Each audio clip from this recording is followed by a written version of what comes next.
Magpaparenew nga ulit ako ng motor. Ito na siguro yung pinakamabilis na paraan ko sa pagpaparenew ng motor. Almost 6 years na rin ako nagpaparenew ng motor ko. Inaabot din ng isang araw. DOS nga pala yung number ng plaka ko. February yun. Hanggang February nakatapusan na lang siya. Di na siya pwede ng March. February 5 ngayon. Tanghali, 12:40. Naisipan ko dumaan dito sa emission center dito sa Boher sa Mandaluyong. Ito yung unang ginawa ko. Magpa-emission. 600 nga pala yung binayaran ko para sa emission ng motorcycle. Konti pa lang yung pila. Maya-maya, tinawag na ako para isa lang yung motor ko. Napansin ko, napakadumi na pala ng motor ko. Kawawa naman. Puro siya alikabok. May ginagawa kasi sa tapat ng bahay namin kaya hindi ko rin siya masyado malinis. Maya-maya lang, nagpa-selfie na si kuya sa motor ko. Pagtapos ng selfie, pina-start niya na yung motor ko.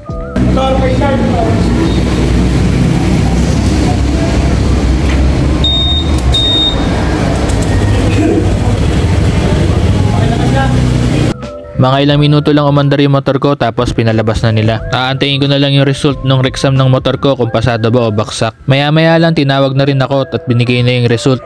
Pasado naman. 1:04 PM. Imagine, 12:40 ako nagpunta dito. Natapos siya ng 1:04. Ganun siya kabilis. Pinurasan ko talaga kasi yung ilalagay ko sa thumbnail ko.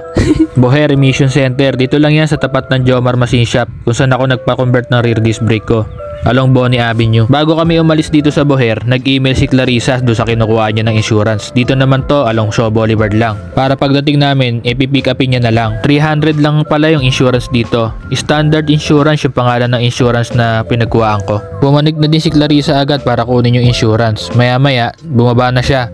Wala pang 5 minutes, nakuha niya na insurance. May emission na ako. May insurance na rin ako. Hindi pa natatapos yan dyan kasi bukas pupunta naman tayo sa LTO para pagparehistro. Insurance at emission kasi ang kailangan para makapagparenew ko ng motorcycle. Kinabukasan, 6:34 AM. Umalis na agad kami ni Clarissa papunta doon sa LTO sa Shaw Boulevard. Along Mandaluyong lang din to. Madami din kasing pila rito minsan kaya inagaan na lang namin. May pwesto, thank you po.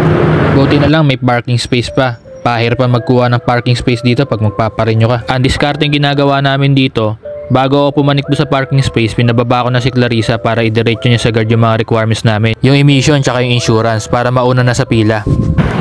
Ayun yung advantage kapag meron ng meron ka ng emission tsaka ng insurance. Ayun, diretso na agad doon sa lobby papel ko. Nakapila na agad. Meron din namang dito emission dun. Ayun sa may tabi ng Max merong emission diyan. At saka dito sa mismong LTO dito sa Shaw, may emission din dito diyan. Ito dito nakapwesto sa kanan. Kasi ito yung LTO. Pero kasi mas ginusto ko na rin gumawa doon sa may Boher kahapon.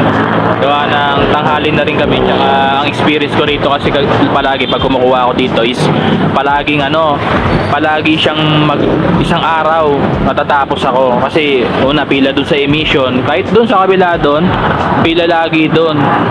Kahit dito pila. Tapos pagkatapos mong pumila dyan ng emission, may pila ka dito. Siguro ang after lunch or bago mag lunch, matatapos ka na rito.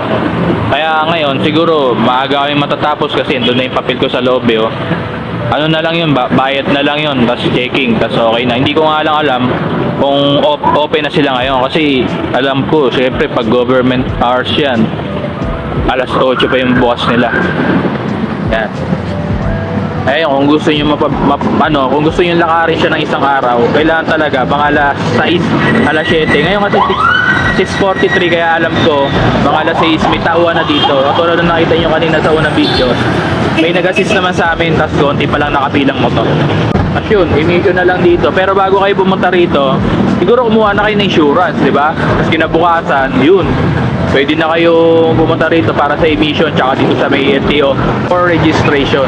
Siguro kahit kumuha kayo sa Cebuana kasi ako, kinukuha ko dun sa may Shaw Boulevard, 300 lang yun. Dito yung pwesto ng emission nila. Madali naman makita to kasi magkatabi lang talaga halos sila. Maya-maya habang nakaupo ako, may nag-email na LTO sa akin. Pinaprocess na yata yung papel ko sa loob. Tapos sabi pinakababa may nakita akong di na download. Tinry ko siyang i-download at ito yung lumabas. Nakalagay status pending pa. Maya-maya lang tinawag na din ako. Pinapunta ako sa cashier para magbayad na. Okay. Wala pang barya. Dahil nga sa una tayo, wala pa silang barya. 256 lang yung inabot nung sa akin. 1,000 kasi yung pera ko. Pinaupo muna ako ulit para kumuha muna sila ng barya. Para tawagin mo na yung iba para magkaroon ng panukli. Yun yung mali ko. Wala akong barya. Dapat wala pag pupunta ko dito may barya ka na. Ang tagal ko rin nagantay. Halos naubos yung 20 katao bago ako tawagin ulit. Parang hindi rin ako nauna. Bigyan ka.